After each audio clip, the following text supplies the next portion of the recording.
Kolorizem in natura, barva in forma, takšna je bila tema regijske razstave na gradu Bogenšberg. Otvoritev razstave v organizaciji JSKD Litija je spremljala navdušena množica obiskovalcev. Le-ti so lahko prisluhnili programu glasbene šole Litija Šmartno, ki jih je popeljal skozi edinstvene umetniške izraze. Več o tem strokovna spremljevalka Nuša Lapajne-Čurin.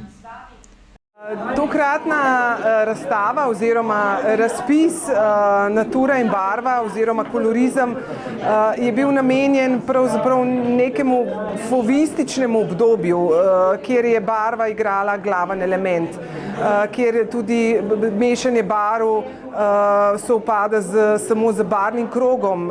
Tukaj se ne uporablja za nekih zamolklih, rjavih in naravnih odtenkov, ampak gre za to, da je neka interpretacija narave lahko zelo barvita, drugačna, da drevo ni zmeraj rjavo, da je lahko tudi rdeče, modro, da je nebo lahko oranžno, lahko je zeleno, ne? Tako da pravzaprav ta interpretacija je prepuščena vsakemu avtorju posebej. Hkrati smo vključili tudi kiparski del, kjer se pa tudi v kiparstvu lahko barva uporablja kot ekvivalenten element materialu in so v bistvu s temi primerki, ki so jih razstavili, tudi barvo vključili v kiparska dela.